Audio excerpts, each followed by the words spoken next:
Seperti diketahui pemerintah hanya akan mengakui dua status yaitu PNS dan P3K saja. P3K 2023, BKN tegaskan kebijakan pengangkatan tenaga honorer sebagai pegawai tidak otomatis. Nah ini teman-teman semua, profil. Nah ini dari tribungayo.com.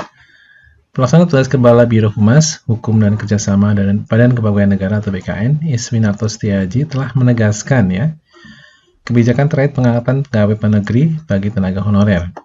Nah, ia menjelaskan bahwa tidak akan ada pengangkatan langsung menjadi pegawai bagi tenaga honorer ya, melainkan juga mereka harus melewati proses seleksi yang ketat ya. Jadi sekalipun sudah terdata di BKN, maka kalau untuk menjadi CPNS ataupun P3K, mereka tentunya harus melewati yang namanya seleksi ya, sesuai dengan peraturan perundang-undangan tentunya. Baik untuk menjadi CPNS ataupun P3K. Nah, dengan demikian, para tenaga honorer harus bersaing dan memenuhi persyaratan yang ditetapkan dalam proses seleksi tentunya ya, untuk memperoleh status kepegawaian di instansi pemerintah. Nah, jumlah honorer untuk tahun ini memang cukup banyak teman-teman semua ya. Nih 2,3 juta orang ya, luar biasa. Rencananya penghapusan status honorer ini akan berlaku mulai 28 November 2023 tahun ini. Seperti diketahui pemerintah hanya akan mengakui dua status yaitu PNS dan P3K saja ya. Jadi selain ini tentunya nanti tidak diakui ya statusnya. Nah, kebijakan penghapusan tenaga honorer telah menjadi perhatian serius dalam upaya reformasi birokrasi dan penguatan aparatur negara di Indonesia. Nah, seiring dengan meningkatnya jumlah tenaga honorer di berbagai instansi pemerintah, ini terdapat kekhawatiran terkait status kepegawaian mereka dan hak-hak yang terkait dengan pekerjaan yang diemban. Dalam beberapa tahun terakhir, tenaga honorer menjadi tulang punggung ya teman-teman semua. Memang luar biasa kerjanya ya. Jadi memang harus diapresiasi, cuma sayang sekali memang harus melalui proses untuk mendapatkan status yang jelas ya. Meskipun memiliki peran yang sangat krusial, status kepegawaian mereka tetap tidak jelas ya, sehingga mereka menimbulkan ketidakpastian dalam berlangsungnya pekerjaan dan ataupun kesejahteraan mereka itu sendiri. Presiden Joko Widodo telah memberikan arahan bahwa tidak akan ada pemutusan hubungan kerja atau PHK bagi tenaga honorer. Ini ya kabar yang menggembirakan teman-teman semua, bahwa saja tidak akan ada pemutusan kerja ya atau PHK massal. Namun dengan penghapusan status honorer, pemerintah berupaya mencari solusi yang lebih adil, transparan terkait penerimaan pegawai negeri. Dengan adanya penegasan dari Iswinarto Setiaji, kepastian mengenai proses seleksi kepegawaian honorer ini semakin jelas teman-teman semua. Jadi ingat, tidak serta-merta langsung diangkat, jadi nanti harus melewati yang namanya seleksi. Proses seleksi ini menjadi langkah yang tepat untuk memastikan bahwa pegawai pemerintah yang diangkat adalah orang-orang yang memiliki kompetensi yang sesuai dengan tuntutan pekerjaan. Nah, penghapus status honorer ini juga diharapkan dapat meningkatkan efisiensi dan kualitas pelayanan publik, karena hanya pegawai dengan status PNS dan P3K yang diakui oleh pemerintah. Ya, ini juga diharapkan akan tercipta struktur kepegawaian yang lebih terorganisir dan profesional tentunya. Meskipun kebijakan ini mendapat dukungan dari sebagai besar pihak, tentu saja ada juga pihak yang berkeberatan ya. Nah, ini bagi tenaga honorer yang telah bekerja selama bertahun-tahun tanpa status kepegawaian, penghapus ini dapat menimbulkan kecemasan ya. Karena tentunya nanti pasti akan menjadi korban ya.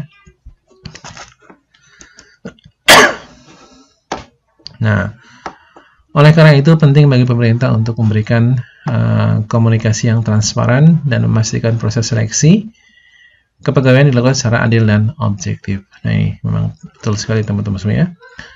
Menpan RB Abdullah Azwar Anas juga mengumumkan bahwa pihaknya telah memulai proses simulasi perhitungan pendapatan bagi tenaga honorer dan non-aparatur sipil negara atau ASN ya, atau non-ASN maaf.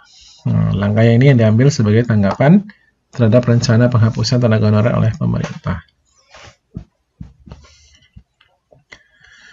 Dia mengatakan bahwa sekitar 10 pemerintah daerah atau Pemda sedang melaksanakan simulasi perhitungan pendapatan non-ASN mereka. Nah, Ada sekitar 10 pemerintah daerah yang kami simulasikan perhitungan pendapatan ASN-nya ya, ini kata Anas ya. Nah, tujuan dari simulasi ini adalah untuk memastikan bahwa penghapusan tenaga honorer tidak akan memberikan beban tambahan pada anggaran baik di tingkat pusat maupun di daerah. Nah, menurut Anas, proses perhitungan ini memiliki peran penting dalam menjaga stabilitas keuangan negara, ya, karena memang kembali lagi tentunya akan bertumbuh pada anggaran tentunya ya. Nah, kalau memang daerah nggak mampu, pusat pun juga nanti juga akan terbebani lagi. Nah, Presiden Jokowi telah memberikan arahan bahwa tidak boleh ada pemberhentian tenaga honorer, ya ini kabar baik bagi tenaga honorer. Sebagai respon terhadap arahan tersebut, pihaknya sedang mencari skema terbaik untuk implementasi kebijakan tersebut ya. Dalam proses simulasi, pemerintah berkomitmen untuk memastikan bahwa tidak akan ada pengurangan pendapatan dari para tenaga non-ASN atau tenaga honorer saat ini. Penghapusan tenaga honorer telah menjadi isu sensitif dalam reformasi birokrasi di Indonesia. Nah, beberapa kalangan mengkhawatirkan nasib tenaga honorer yang sudah bertahun-tahun bekerja tanpa status kepegawaian yang jelas ya. Namun dengan adanya arahan dari Pak Presiden, pemerintah berusaha mencari solusi yang adil dan berkeadilan bagi tenaga honorer. Nah, kira-kira apa teman-teman semua? Nah, dalam beberapa tahun terakhir, jumlah tenaga honorer di sektor publik terus meningkat ya. Nah, karena perekrutannya memang tidak setiap tahun ada, jadi honorer ya tentunya mereka juga dibutuhkan ya dalam instansi pemerintah yang tentunya memang benar-benar kurang tenaga ASN ya, jadi tetap akan ada perekrutan dari tahun ke tahun ya. Nah, di mana keberadaan tenaga honorer memainkan peran penting ya, ini sudah sangat jelas sekali. Nah, ini oleh karena itu kebijakan terkait tenaga honorer ini memang harus diambil dengan cermat ya, tidak mengganggu kelancaran roda pemerintahan dan juga tetap memastikan hak-hak mereka terlindungi. Betul sekali ya. Menteri RB Abdullah Azwan Anas juga menegaskan kepentingan menghadirkan keadilan dalam penghitungan atau perhitungan pendapatan. Dalam simulasi ini, pemerintah berupaya untuk menghindari pengurangan pendapatan tenaga non-ASN saat ini. Hal ini menunjukkan komitmen pemerintah memberikan perlindungan dan kesejahteraan bagi tenaga honorer tentunya. Nah, teman-teman semua. Jadi sekali lagi bahwasanya Bapak Ibu yang sekarang statusnya sebagai honorer yaitu THK2 ataupun tenaga honorer ya, baik datanya yang sudah ada datanya di BKN ataupun belum, tentunya nanti untuk menjadi ASN atau P3K tentunya akan ada seleksi ya, tidak langsung diangkat ya. Intinya di sini tidak otomatis ya. Tinggal ikuti saja alurnya, persiapkan diri bahwasanya nanti teman-teman juga akan berkompetisi sesama honorer tentunya ya. Oke, terima kasih. Assalamualaikum warahmatullahi wabarakatuh.